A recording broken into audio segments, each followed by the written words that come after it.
Hello, everyone. This is another Black Conservative. I'm Ryan Boland. Thank you all for joining me. So the feds, who, of course, you know, are under intensive scrutiny, have seized enough fentanyl near the border of Arizona to kill 42 million. You heard that right. 42 million people. Let's get into this article. So, the article starts off with a huge picture of all of this, I would guess, fentanyl. I mean, it looks like when I first saw the picture, you know, and you can look in the description box below and log into the website for Breitbart and look up the title for the article, and it'll show you this picture. At first, to be honest with you, and this is going to sound kind of humorous, but it looked like a bunch of wrapped up rats. They wrapped up in plastic. That's what it looked like. So what in the world? And then I guess this is fentanyl, and it's a whole bunch of it. But anyway, the article starts off: Tuscan sector border patrol agents arrested a woman, wow, and seized 170 pounds of fentanyl. Officials say the quantity of drugs is sufficient to kill up to 42 million people. That's a lot of people. Tuscan Sector Chief Patrol Agent John R. Mudlin credited observant AGO station agents with discovering 187 pounds of fentanyl during a traffic stop on Interstate 8 in Arizona. Officials estimate the value of the deadly drugs to be approximately 4.3 million. So that's a lot of money in there, obviously. And the article goes on to say, AGO station agents patrolled Interstate 8 near mile marker 115, stopped a white Chevy Equinox in the eastbound lane. During an interview with the driver, a U.S. citizen,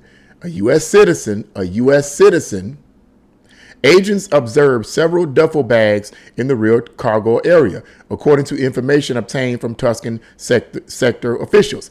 Agents say the woman appeared to be, quote, noticeably nervous during the interview. Well, of course, you got all this fentanyl, you got these high maintenance drugs in your vehicle here. Of course, you're going to be nervous. The agents obtained consent for a search of the vehicle from the driver.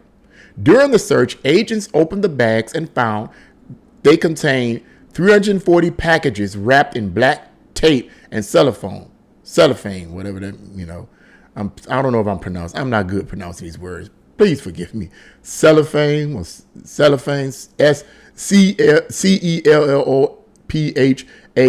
I need to practice that more. The packages were coated in axle grease in an attempt to mask a scent of the drugs from canine searches. Trying to be smart here, right? Agents said the packages contained 187 pounds of fentanyl pills. Wow, 187 pounds of fentanyl pills and estimated the value at approximately 4.3 million. The agents arrested the driver and the passenger. They turned the case over to the county sheriff's office for investigation. I am grateful for the incredible work by Border Patrol agents to keep drugs off the streets, County Sheriff Paul Pinzon said in a statement released by Border Patrol officials. Their efforts will save lives and promote safety. Absolutely. Drug Enforcement Administration officials said the 187 pounds of fentanyl pills could kill an estimated 42.4 million people, Fox News reported. So that's adding a little more to a 42.4 million, where the other estimate said up to 42 million. Well, give or take a million. The point is, that's the end of the article. The point is that there was enough of these drugs to kill millions of people. That's the point. That's the whole point. But hooray for them. I'm glad that they did this. I'm glad that they conducted this professionally and they were able to get these drugs off the streets. But this is a major, major, major problem. We've even had that problem here in the city of Cleveland. I've had police officers tell me on my job that FBI, the feds rather, was investigating a particular section of our city, and I can't remember exactly the street. I think it was perhaps on Carnegie, where they found a warehouse filled with drugs, Fentanyl was one of them, I believe. And then and they cracked down on it, got rid of it. That's another victory. But let me say this in all fairness. It can be argued that one particular article I was reading that stated that the particular individual in this article was blaming the Biden administration's loose policies, border patrol policies, on this vast influx of drugs coming into our country. Now, that could be true. That could be true, because I'm trying to be fair here.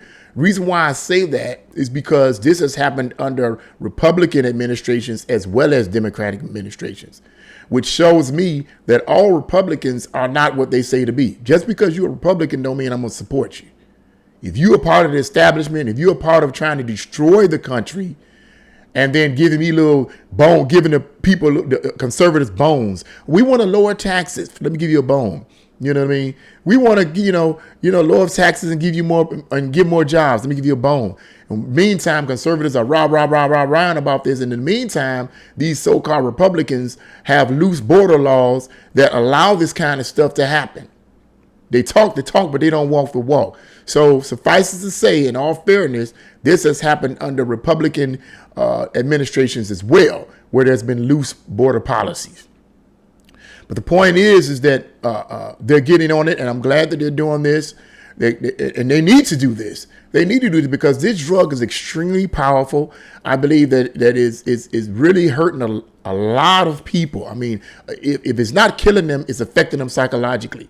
And on my job where I work at, I can't help but wonder, a lot of the people that I deal with on a day-to-day basis on my job, I'm wondering if they're fooling around with this drug.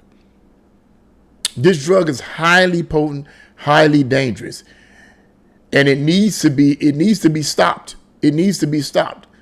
And the more we keep these borders open, the more the government doesn't say anything about it, the more we're going to have these issues. Now, let's face it. Let's be realistic, man. Look, when it's all said and done, let's be realistic.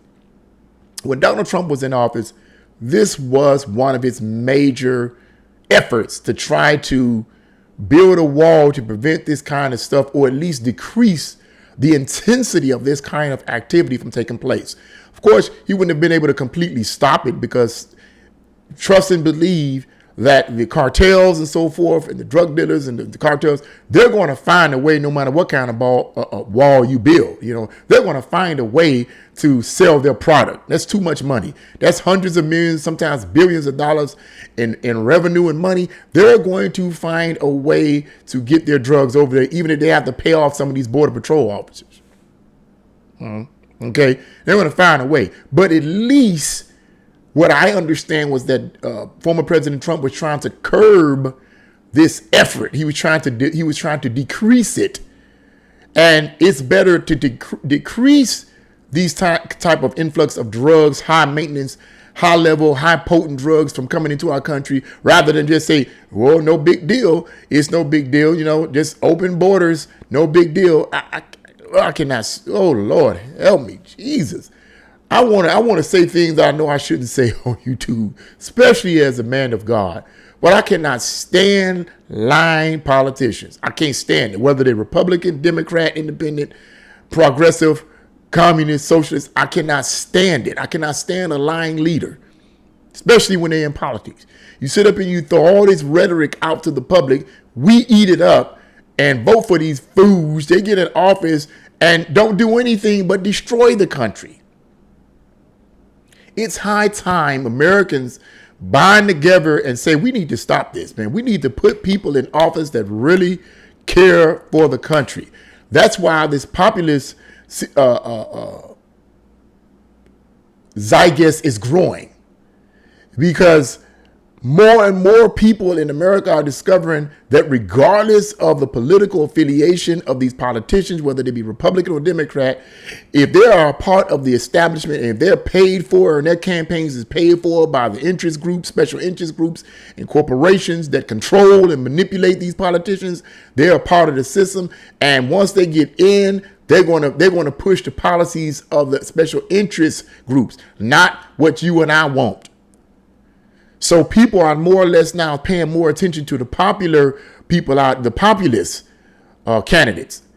Trump, from what I understand, And there's a lot of more to this than I'm willing to share here on this video. But Trump, from what I understand, was a populist candidate.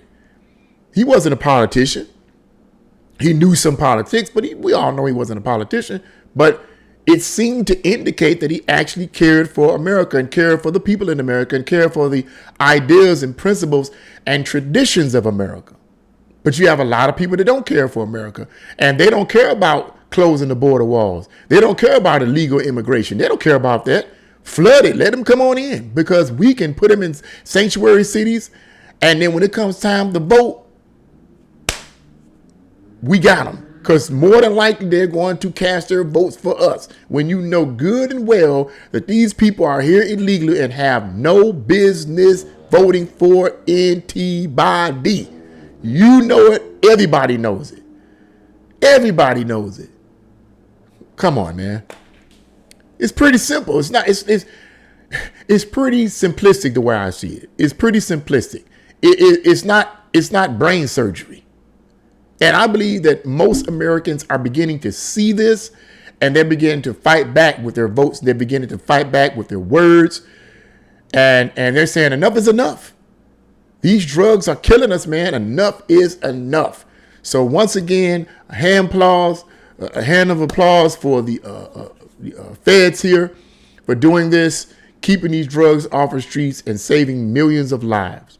So what do you guys think? Leave your comments in the comment section below. Like, share, and subscribe to the channel. God bless you all, and see you again.